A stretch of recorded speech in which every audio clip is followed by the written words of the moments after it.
राजन साळवी यांनी काल शिवसेनेचे मुख्य नेते आणि उपमुख्यमंत्री एकनाथ शिंदे यांची आपण पाहतो ठाकरेंच्या शिवसेनेचे माजी आमदार राजन साळवेंचा आज शिंदे शिवसेनेमध्ये पक्षप्रवेश होणार आहे आणि ठाण्यामधील आनंद आश्रमामध्ये हा पक्षप्रवेश सोहळा पार पडणार आहे। काल रात्री उशिरा राजन साळवी यांनी उपमुख्यमंत्री एकनाथ शिंदे यांची ठाण्यामधल्या निवासस्थानी जाऊन सुद्धा भेट घेतलेली होती आणि याच भेटीची ही दृश्य आपण पाहू शकतोय। या बैठकीमध्ये मंत्री उदय सामंत आणि किरण सामंत सुद्धा उपस्थित होते। ठाकरे गटाचे माजी आमदार राजन साळवी यांनी काल शिवसेना मुख्य नेते आणि उपमुख्यमंत्री एकनाथ शिंदे यांच्या निवासस्थानी ही भेट घेतली आहे आणि यावेळी रत्नागिरी जिल्ह्याचे पालकमंत्री उदय सामंत आणि लांजा राजापूर विधानसभा मतदारसंघाचे शिवसेनेचे आमदार किरण सामंत सुद्धा उपस्थित होते। आज दुपारी राजन साळवी यांचा शिवसेनेमध्ये पक्षप्रवेश होणार आहे।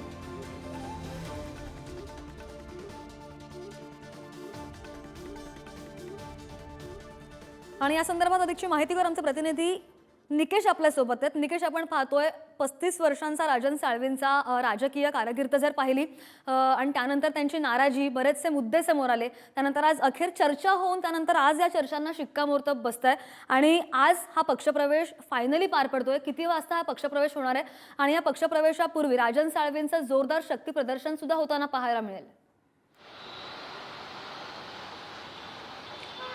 नक्कीच श्रद्धा, ठाकरेंच्या शिवसेनेचे माजी आमदार राजन साळवी यांचा आज उपमुख्यमंत्री एकनाथ शिंदे यांच्या उपस्थितीमध्ये ठाण्यातलं जे टेंबी नाक्यावरचं जे कार्यालय आहे आनंद आश्रम, त्या ठिकाणी मोठा पक्षप्रवेश जो आहे तो होणार आहे आणि याच निमित्ताने मोठं शक्ती प्रदर्शन देखील जे आहे ते साळवींकडनं केले जाणार आहेत। आता सध्या राजन साळवी हे नवी मुंबईत आहेत। नवी मुंबईतनं ते थेट उपमुख्यमंत्री यांचं जे ठाण्यातलं निवासस्थान आहे एकनाथ शिंदे यांच्या निवासस्थानी ते येतील आणि याच ठिकाणाहून ते टेंबी नाक्यावर पोहोचतील आणि दुपारी 2-2:30च्या दरम्यान हा पक्षप्रवेश जो आहे तो होणार आहे। मात्र त्यापूर्वी साळवी यांनी एकनाथ शिंदे यांची रात्री उशिरा भेट घेतलेली आहे, त्यांच्याशी चर्चा केलेली आहे आणि या बैठकीमध्ये स्वतः मंत्री उदय सामंत होते, आमदार किरण सामंत हे देखील उपस्थित होते।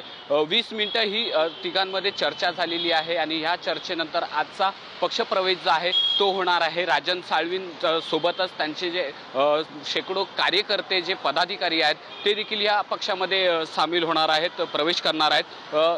आपण जर पाहिलं तर मधल्या काळामध्ये साळवी यांनी अनेक आरोप जे आहेत ते केलेले होते विधानसभा निवडणुकीमध्ये। त्यातलं मुख्य कारण म्हणजे विनायक राऊतांनी विरोधात काम केल्याची भावना जी आहे ती राजन साळवींमध्ये आहे। त्याचप्रमाणे विनायक राऊतांविरोधात उद्धव ठाकरे यांच्याकडे साळवींनी तक्रार देखील केलेली होती, मात्र कुठल्याही प्रकारची कारवाई न केल्यामुळे ती देखील एक नाराजी आहे। त्याचबरोबर स्थानिक स्वराज्य संस्थांच्या निवडणुकीमध्ये समर्थकांच्या वाट्याला काहीतरी मिळेल अशी त्यांना एक आशा होती, मात्र तसंही काही न झाल्यामुळे त्यांनी शिवसेना सोडण्याचा जो आहे तो निर्णय घेतलेला आहे। त्याचप्रमाणे साळवी कुटुंबामध्ये जर आपण पाहिलं तर मागच्या काळामध्ये ACBचा ससेमिरा देखील जो आहे तो सुरू होता। त्यानंतर भाजपनं अनेक दिवस त्यांना झुलत ठेवल्याच्या नंतर अखेर राजन साळवी यांनी आज एकनाथ शिंदे यांच्या उपस्थितीमध्ये त्यांच्या पक्षात प्रवेश केल्याचं जे आहे ते जाहीर केलेलं आणि हा संपूर्ण पक्षप्रवेश जो आहे तो दुपारी ते सुद्धा पाहणं महत्त्वाचं असणार आहे। सगळे ताजे अपडेट घेत राहू निकेश, धन्यवाद दिलेल्या सगळ्या सविस्तर माहितीसाठी।